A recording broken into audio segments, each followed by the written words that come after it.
La salle de réunion sentait encore le champagne de fête lorsque j'ai reçu le premier appel de ma mère. Ma fille Sarah venait d'être nommée vice-présidente des opérations dans son cabinet de conseil, devenant ainsi la plus jeune personne de l'histoire de l'entreprise à occuper ce poste. Elle avait 29 ans et avait tout sacrifié pour ce moment. Les associés l'avaient surprise avec cette annonce lors de la réunion trimestrielle, et tout le bureau avait éclaté en applaudissements. J'avais été là pour y assister, debout au fond de la pièce, les larmes aux yeux. Nous devons parler de cette fête, a dit maman, sa voix portant ce ton particulier que j'avais appris à reconnaître au fil de mes 5 décennies en tant que sa fille. Ce ton qui signifiait qu'elle avait déjà pris sa décision et qu'elle se contentait de m'informer de ma soumission obligatoire. J'étais dans le nouveau bureau de Sarah, la regardant ranger son ancien bureau un étage plus bas. La promotion s'accompagnait d'un bureau d'angle, d'une équipe de 12 personnes et de parts dans l'entreprise. Elle avait travaillé 80 heures par semaine pendant 3 ans d'affilée. Elle avait raté des vacances, repoussé des relations amoureuses, vécu de café et de détermination. La fête est dans 2 semaines. Maman, tout est déjà réservé. C'est de ça que je parle. Annule-la. Je me suis éloignée de la fenêtre. Pardon. Ta sœur Amanda a perdu son emploi hier. Licenciée après 15 ans. À ton avis, qu'est-ce que ça va donner? Organiser une fête somptueuse pendant qu'elle fait une demande de chômage. Ma sœur Amanda travaillait dans le marketing pour une entreprise de taille moyenne, où y avait travaillé. Je savais que sa position n'était pas sûre. Elle se plaignait des restructurations depuis des mois, mais elle n'avait jamais réellement cherché d'autres opportunités. Maman, je suis désolée pour Amanda, mais Sarah planifie cela depuis des mois. Elle a invité des collègues, des clients, des amis de la fac. Alors désinvite-les. La famille passe avant tout. Amanda est dévastée. Elle n'a pas besoin de voir sa nièce parader en célébrant son succès alors qu'elle touche le fond. À travers la paroi vitrée, je voyais Sarah placer soigneusement ses diplômes encadrés dans un carton. Elle avait un master de l'INSEAD, 3 certifications professionnelles et un palmarès de redressement de projets en difficulté qui l'avait rendue indispensable à l'entreprise. Sarah a mérité cela, maman. Et Amanda n'a pas mérité son licenciement, si? La vie n'est pas juste. Sarah aura d'autres promotions. Il s'agit d'être sensible à une famille en crise. Je vais appeler Amanda pour la féliciter pour ses nouvelles opportunités. Ne me prends pas de haut. Annule la fête, ou ne prends même plus la peine de venir aux réunions de famille. C'est ton choix. Elle a raccroché avant que je ne puisse répondre. Je suis restée là un moment, le téléphone toujours collé à l'oreille, à regarder ma fille ranger ses accomplissements dans des boîtes en carton. Puis je suis descendue dans le couloir vers son nouveau bureau. Tout va bien, maman? Sarah a levé les yeux de ses cartons étiquetés. Ta grand-mère a appelé. Son sourire s'est légèrement effacé. Laisse-moi deviner. Elle veut que la fête soit plus petite. Un autre lieu, une autre date. Elle veut qu'elle soit annulée. Amanda a perdu son travail. Sarah a posé son marqueur avec soin. Trop de soin. De la même manière qu'elle le faisait lorsqu'elle essayait de garder son calme lors des réunions avec les clients. Je vois. Je lui ai dit non. C'est bon, maman. On peut annuler. Je n'ai pas besoin d'une fête. Tu as travaillé 3 ans pour cette promotion, Sarah. Et tante Amanda a travaillé 15 ans à son poste. Grand-mère a raison. Ce serait insensible. Ta tante a eu 15 ans pour mettre à jour ses compétences, élargir son réseau ou anticiper cette possibilité. Tu as sacrifié tes 20 ans pour cette réussite. Le téléphone de Sarah a vibré, puis le mien, puis le sien à nouveau. La conversation de groupe de la famille. Ma mère avait publié, déçue d'apprendre que certains membres de la famille accordent plus d'importance à l'esbrouf qu'à se soutenir dans les moments difficiles. Amanda traverse une période difficile et certaines personnes organisent des fêtes. C'est écœurant. Ma sœur s'est jointe à la discussion, merci pour le soutien pendant la pire semaine de ma vie. Je ressens vraiment l'amour familial ici. Mon frère a ajouté, peut-être reporter. Je ne demande pas l'annulation, juste un peu de sensibilité. Puis les cousins ont commencé à intervenir. Les tantes. Même la jeune cousine de Sarah a posté, c'est un peu dur de célébrer pendant que tante Amanda souffre. Le visage de Sarah était devenu pâle. Maman, annulons tout simplement. Ça n'en vaut pas la peine. D'accord, ai-je dit doucement. Elle a cligné des yeux. Vraiment? Vraiment. Tu as raison. Ça n'en vaut pas la peine. J'ai appelé le coordinateur de l'événement cet après-midi-là et j'ai annulé la réservation. J'ai perdu la compte, mais ce n'était pas grave. Ensuite, j'ai passé plusieurs autres coups de fil. Vers le soir, j'avais organisé quelque chose de différent. Le lendemain matin, j'ai récupéré Sarah à son appartement à 9 heures. Elle était habillée pour le travail, pensant que je l'emmenais. Nous avons un rendez-vous d'abord, ai-je dit. Maman, j'ai une réunion d'équipe à 10 heures. J'ai appelé ton patron. Tu prends un jour de congé personnel. Elle m'a lancé un regard inquiet, mais est montée dans la voiture. Je l'ai conduite jusqu'à la Tour First, dans le quartier de la Défense, le tout nouveau gratte-ciel qui venait d'être achevé. 38 étages de verre et d'acier surplombant la Seine. Des pentouses commençant à 800 000 €. Pourquoi sommes-nous ici ? A demandé Sarah alors que je m'engageais dans le parking souterrain. Tu verras. L'agent immobilier nous a accueillis dans le hall. Elle s'appelait Patricia, et elle m'aidait depuis 3 semaines, avant même que la promotion de Sarah ne soit annoncée. Madame Thompson, ravie de vous voir, et ce doit être Sarah. Félicitations pour votre promotion. Sarah m'a regardée. Maman. Allons voir l'appartement, ai-je dit. Nous avons pris l'ascenseur jusqu'au 36e étage. Patricia a déverrouillé l'appartement 3604 et nous a fait signe d'entrée. Des baies vitrées allant du sol au plafond s'étendaient sur tout le mur ouest.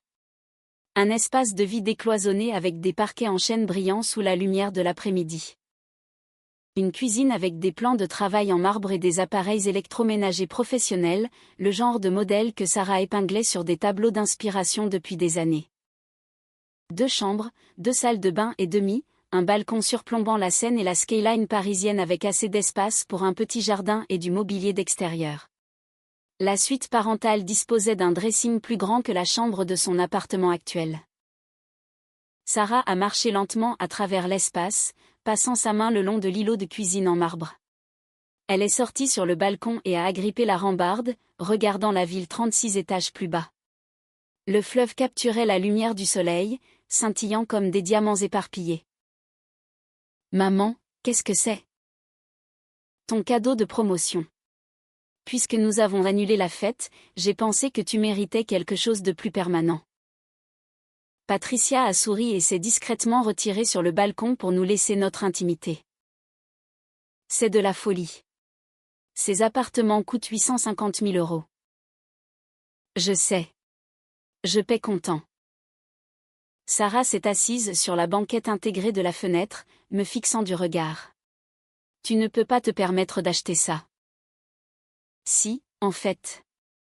Ton père et moi avons acheté des biens locatifs dans la vingtaine. Nous les gérons depuis 30 ans. Nous en avons vendu 3 le mois dernier.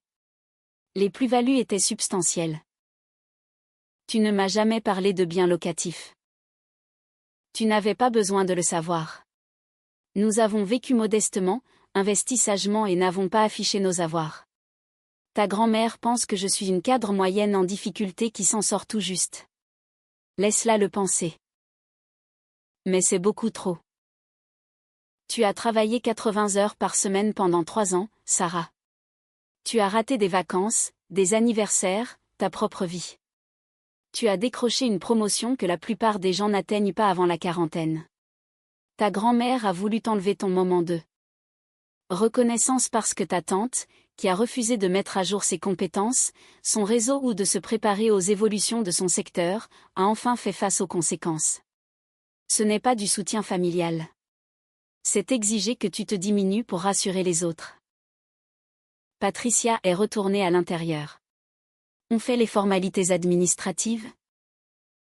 J'ai regardé Sarah. C'est ton choix. On peut repartir tout de suite, ou tu peux être propriétaire de ce Penthouse dès cet après-midi. Sarah s'est levée lentement, a marché jusqu'à la fenêtre et a contemplé la ville en contrebas. Sa ville, celle qu'elle avait conquise par le talent et la détermination. Faisons la paperasse, a-t-elle dit. Nous avons passé 2 heures à signer les documents. Patricia a expliqué chaque détail de la propriété, des frais de copropriété et des équipements de l'immeuble. À midi, Sarah tenait les clés de son nouveau chez-soi. Il y a encore une chose, ai-je dit en marchant vers ma voiture. Je vais publier un message à ce sujet sur les réseaux sociaux. Maman, ça va empirer les choses avec la famille.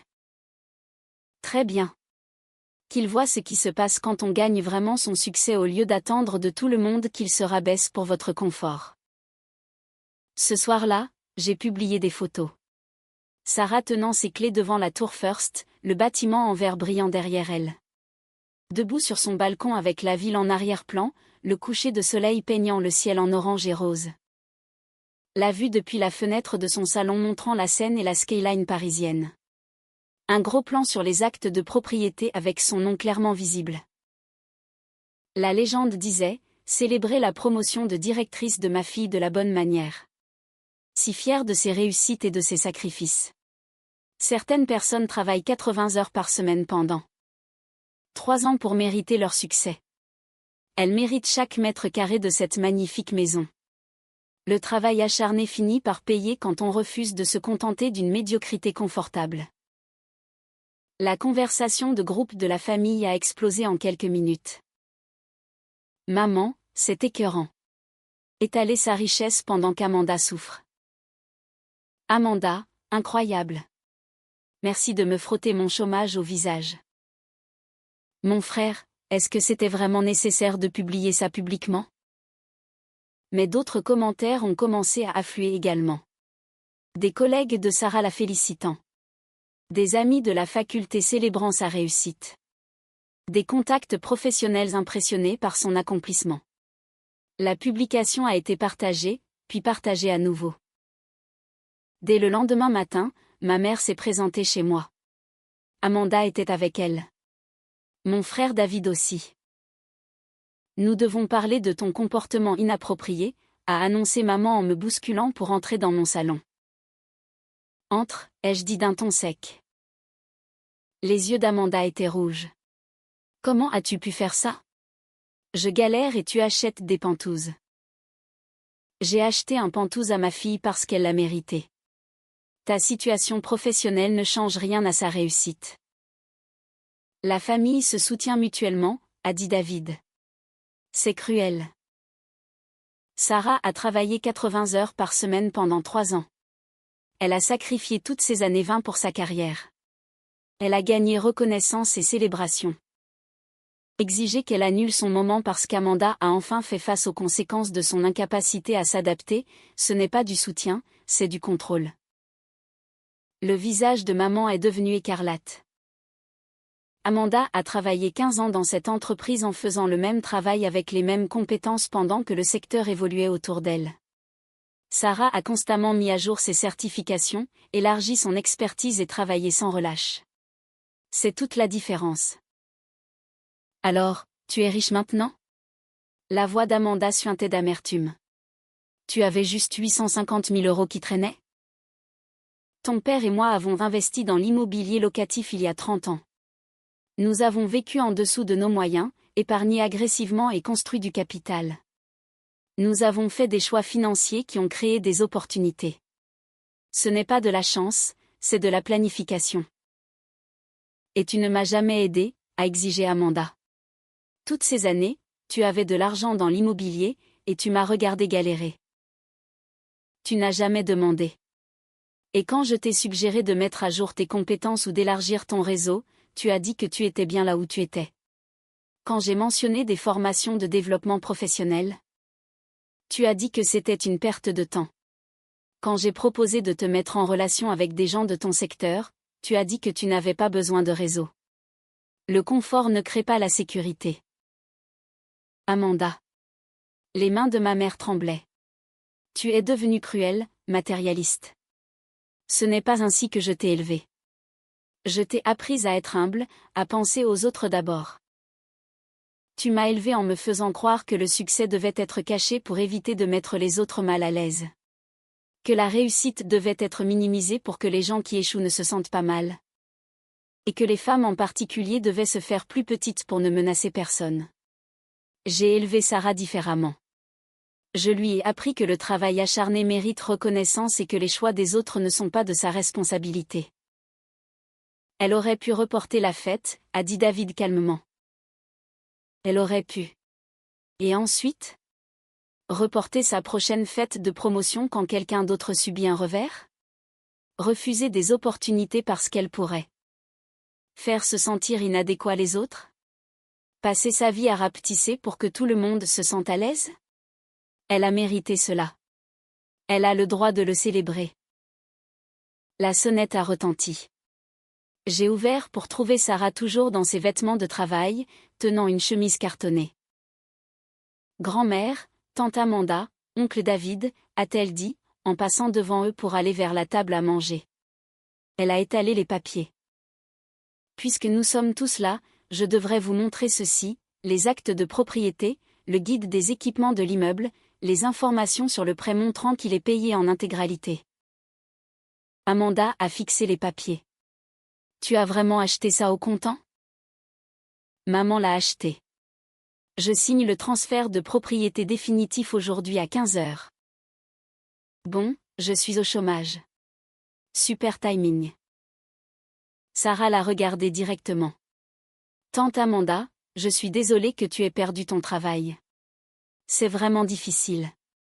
Mais j'ai travaillé 80 heures par semaine pendant 3 ans. J'ai raté toutes les fêtes de famille. J'ai repoussé les rendez-vous, les amitiés, les loisirs, tout. J'ai gagné cette promotion grâce au sacrifice et à la compétence. Maman m'a acheté ce pantouse parce qu'elle est fière de ce travail. Ta perte d'emploi n'efface pas ma réussite. C'est facile à dire quand on est debout dans un pantouse. Je suis dans ma salle à manger, en fait. Le pantouse est à la Défense. Et oui, c'est plus facile à dire quand on a du succès. C'est pour ça que j'ai travaillé pour l'obtenir. Ma mère a ramassé son sac à main. Vous avez toutes les deux clairement exprimé votre position. Ne nous attendez pas aux événements familiaux. Compris, ai-je dit. Elles sont parties dans un vacarme de portes qui claquent et de plaintes murmurées. Sarah et je sommes restés en silence un moment. Ça va, ai-je demandé. Je signe les papiers de propriété d'un pantouse dans 3 heures. Je vais mieux que bien. Nous avons conduit jusqu'au centre d'affaires ensemble. Patricia nous a accueillis à l'immeuble avec les documents finaux. Sarah a signé chaque page avec soin, ses mains stables. Lorsqu'elle a eu terminé, Patricia lui a remis un étui en cuir contenant tous les dossiers de propriété. Félicitations, mademoiselle Thompson. Vous êtes désormais l'heureuse propriétaire de l'appartement 3604. Sarah a tenu la pochette, baissant les yeux sur son nom figurant sur les documents. Visible, permanent. Mon téléphone a vibré. La conversation de groupe de la famille. Ma mère avait publié un long message sur la trahison familiale, le matérialisme, et la façon dont le succès avait corrompu sa fille et sa petite-fille. J'ai mis la discussion en sourdine et j'ai rangé mon téléphone. Tu veux revoir ton chez-toi, ai-je demandé à Sarah. En tant que propriétaire cette fois. Nous sommes montés au 36e étage. Sarah a ouvert sa porte avec sa propre clé, est entrée dans sa propre maison, s'est tenue devant ses propres baies vitrées allant du sol au plafond, admirant sa propre vue sur la ville. Merci, maman, a-t-elle dit doucement. Pas seulement pour ça. Pour m'avoir appris que je n'ai pas à m'excuser de réussir. Tu as mérité chaque parcelle de cet endroit, mon cœur. Ne laisse personne te convaincre du contraire. Elle a souri, et en cet instant, j'ai vu tout ce que j'espérais lui offrir. Pas seulement un pantouse, mais quelque chose de plus précieux. La compréhension que la réussite mérite d'être célébrée, que le travail acharné apporte la reconnaissance, et que les échecs des autres ne sont pas de sa responsabilité à réparer en se rabaissant. 2 semaines plus tard, Sarah a organisé une pendaison de crémaillère. Ses collègues sont venus, ses amis sont venus, des contacts professionnels sont venus, les gens qui célébraient son succès au lieu de le ressentir comme un affront. La conversation de groupe de la famille est restée en sourdine sur mon téléphone. Et quelque part dans ce magnifique Pantouse, avec les lumières de la ville s'étendant en contrebas et l'avenir s'ouvrant grand devant nous, ma fille a enfin obtenu la célébration qu'elle avait méritée.